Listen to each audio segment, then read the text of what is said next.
Now, from across the tri-states, this is KHQA Sports.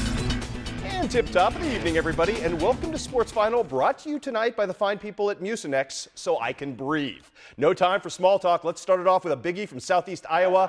Undefeated Fort Madison, ranked 7th in the state in Class 3A, taking on the fired-up Keokuk Chiefs. You are looking at Dante Davis, or as we will call him from here on out, not Ryan Siebold. Not Ryan Siebold from outside, knocking down the three. Way to go, Dante. Early start right there for Keokuk. Miles went seen with the take right here, but the Hounds only had 2 field goals in the first quarter. That was the difference early on. Great stuff right there from the outside. Stephen Boyd with a 3, and then Johnny Dahl to beat the first quarter buzzer. Dahl had 11 points in the first half, 3 threes, gave his team a 17-4 lead there. Things started getting a little better for Fort Madison later. Miles went seen with the miss, but right there, that is Mr. Abbey with the cleanup. Still too much Keokuk in the first half. For the first 3 quarters, mind you, Drake Ryder first, then Stephen Boyd again. It was a 15-point lead for Keokuk entering the third quarter.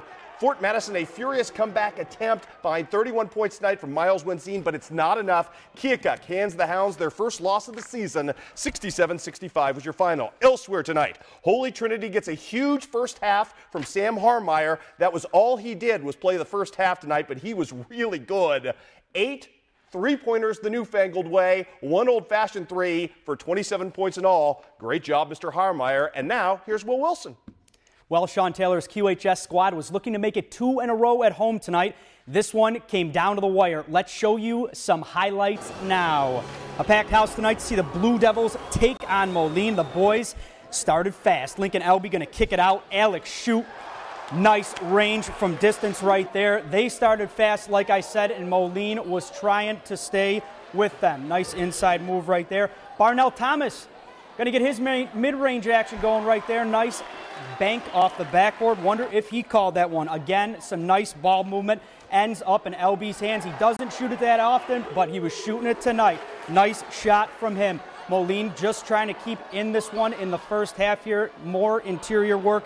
QHS going to win this one in a close one tonight, though. Down the stretch, 46-45. An absolute thriller in this one between Unity and West Hancock. Unity trying to wrap up the Hancock County tournament. We'll take you to the exciting stuff, though. Unity down 4 at this point. Lane Davis gets the putback. Mustangs down just 2. West Hancock would hit 2 free throws. Then Davis again. They'd be down 49-47. Unity, they'd get the ball back. Davis to force overtime. In overtime, though, Unity would foul Devin Ringslake. He'd make both free throws to put the Titans up 60-58, and that's how it would stay. West Hancock gets it done over Unity tonight, 60-58. The other matchup in the Hancock County tournament, Illini West versus Southeastern. Braden Bennett and the boys playing some nice balls of late. They'd start quick. Colton Mellinger gets the ball inside. Nice lane from him. Braden Bennett in transition now, going to find his buddy Nolan Ard, who pulls off a sweet little step-back jumper from the baseline there.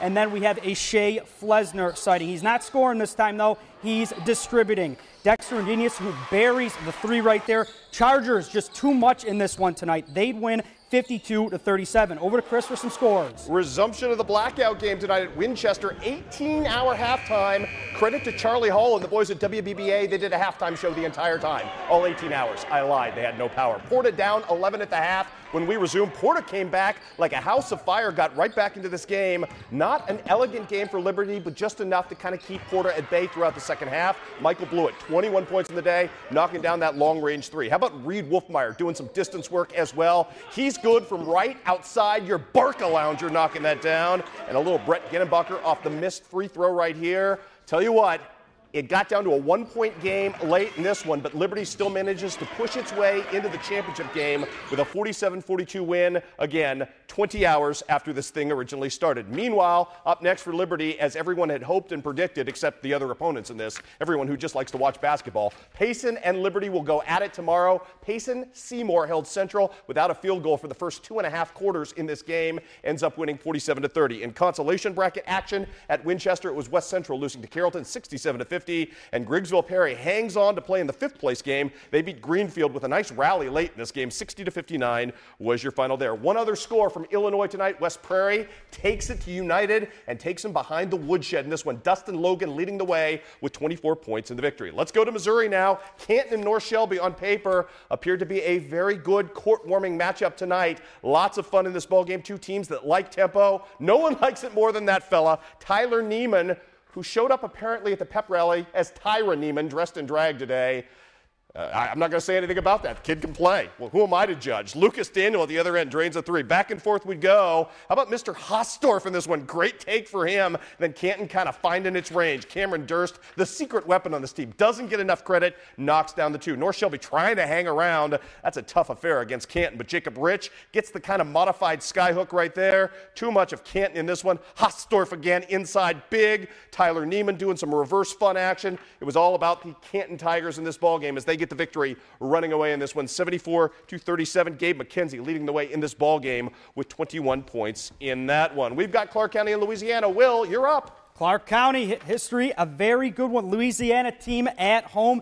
Indians looking good early. Javen Ryan going to miss the first attempt, but follow. He's going to get it again. Indians up 1 early. Louisiana getting moving, though. Nice ball movement where Marshall Corbin ends up. He's going to bury the triple right there. Clark County hanging in there, though. Nice jumper from Shaw Hunsinger from mid-range. Bulldogs too much in this one, though. They're going to run with it late. Louisiana 59-51 in this one. Dalen Green with 14 in that win. Let's move you on to Monroe City, maybe the hottest team in the area right now, trying to take on one of the hottest scorers. You're looking at Ethan Anderson, and he is good. Another huge night for Anderson. Down low, fading away. Good for 2 of his 35 points. Check that, 36 points on the night for that kid. Monroe City, though, mas macho in this one. Grant O'Brien out to Mr. Ritter, who's knocking down triples like there's no tomorrow. How about the destroyer, Fultron? Kyle Fulton right here. He can handle the rock, hit the J, he can do it all. More from Kyle Fulton, or Fultron, or at least as they call him on his Twitter account. I kind of like that nickname. Might stick. From distance for the 3, Ethan Anderson trying to answer at the other end in this ball game. Again, I told you he had 36. Kid can flat go and get points. But too much in this game of Monroe City. Lots of good stuff from them as they end up winning in this game by 9. The Panthers, again, red hot, 71-62 was your final. Missouri scoreboard tonight, big win, big bounce back from that 2-game losing streak for Palmyra as they go on the road, beat Centralia 71-68. Brock Butler with 33 there. Nice win at home for Scotland County over South Shelby, 51-46. Bailey Johnson playing your hero there. And the Quincy Saints, a nice win as well on senior night. Stephen Javaux with 17 points to lead the way to victory for his team. Quincy High Invitational Wrestling. Much more of this tomorrow, but these were awesome days for Austin Bays. 152 trying to get through the quarterfinals. Our man, Mr. Bays from Quincy High, leading his team and doing exactly that. Mr. Bays advancing at 152. He will find his way into the semifinals tomorrow morning at 10 o'clock. Also advancing to the surprise of absolutely nobody. Got to call Austin Bays a nice surprise. Wrestling really well. Tyler Arnold, no surprise. State ranked and really good. Here he's going to get the pin of Julian Lansom, advance his way into tomorrow's semifinals as well. And how about the monster Will Lucy, as good a 113-pounder in Class A as you'll find in the state, going to win 7-2 over Javen Hay from Rock Falls. Plenty of wrestling highlights, more than you can stand, coming up tomorrow at on overtime, coming up tomorrow at 10:30. Let's move on. Let's do some more highlights tonight. Girls basketball, Mike Davis's Keokuk Chiefs taking on Fort Madison, and boy, just absolutely getting the offense going. Long distance shots were falling, and when they weren't, good things were happening as Trinity Jeffers, easy for me to say, on the bottom end of that, cleanup work for her. Lakin Bolts, another big day off transition. She's going to finish here. She was also scoring the distance. She had 17 points on the day.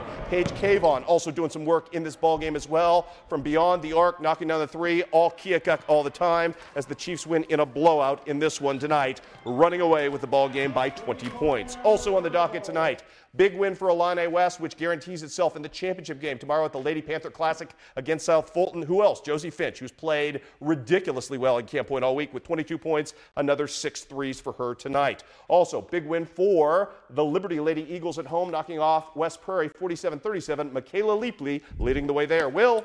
Canton girls hosting North Shelby tonight. Nice smile from the Tiger right there. North Shelby down early in this one, but going on a little run. Kaylee Smith, she'd get the lay-in to go right there. Nice stuff from her. They'd keep the foot on the gas. Mercedes Newt, pretty runner in the lane right there. Canton waking up, though. Katie Martz, she's going to hit the 6-footer. They're going to go on to win 75-48 tonight.